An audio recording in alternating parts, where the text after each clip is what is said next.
की 1750 ला हवेत कार्बनचं प्रमाण होतं 280 ppm. किती होतं?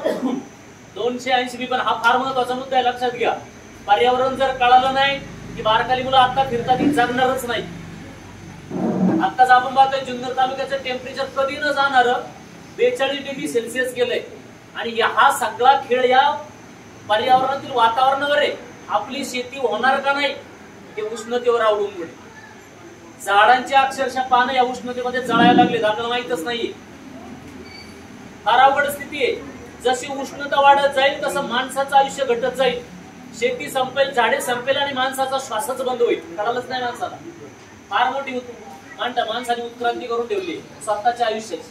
वाटोळं करून घेतलं माणसाने. आणि 1750 ला 280 हवेत कार्बनचं प्रमाण होतं, म्हणून माणूस 100 वर्ष आयुष्य जगायचं आहे. आज हवेत कार्बनचं प्रमाण आहे 422 ppm. किती आहे? 422 ppm हवेत कार्बनचं प्रमाण आहे.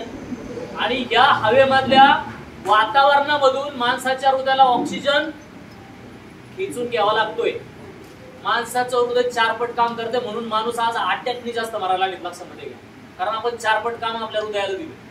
हवेत कार्बन एवढा वाढवलाय की त्याच्यातून ऑक्सिजन शोषून खेचून घ्यावा लागतोय.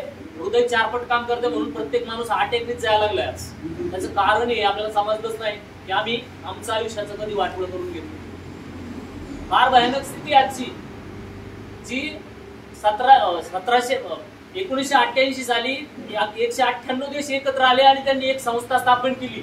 जशी आज आपण सेवाभावी संस्था स्थापन केली, कार्यक्रम करतोय आज, तशी 1988 साली 198 देश एकत्र आले आणि त्यांनी एक संस्था स्थापन केली. तिचं नाव आहे IPCC, intergovernmental planner of climate change. त्या संस्थेचं नाव आहे. फक्त आणि फक्त पर्यावरणावरच काम करते, फक्त आणि फक्त पर्यावरण. त्याच्यामध्ये 198 देशातील 1100 शास्त्रज्ञ काम करतायत. किती? एक देश लेवलचा माणूस एका संस्थेवर पाठवायचं शास्त्रज्ञ म्हणून, त्याच्यामध्ये क्वालिटी काय असेल लक्षात ठेवा. आणि हे शास्त्रज्ञ मी नाही सांगत, ते सांगतायत की हवेतलं कार्बनचं प्रमाण ज्या वर्षी 450 पूर्ण होईल त्या वर्षी पृथ्वी तलावरील मानवजात संपेल. कोणत्या साली? किती? हवेत कार्बनचं प्रमाण 422 ppm. ते म्हणतायत की हवेतलं कार्बनचं प्रमाण ज्या वर्षी 450 पूर्ण होईल त्या वर्षी पृथ्वी तलावर मानवजात राहत होती हे सांगायला माणूस सुद्धा होता.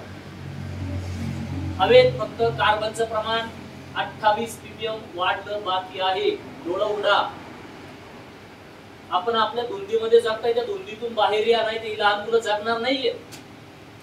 मला सांगा. आणि ते शास्त्रज्ञ म्हणतायत की हवेतील कार्बनचं प्रमाण 2050 साली 450 पूर्ण होणार आणि मानवजात पृथ्वी तलावर नष्ट होणार.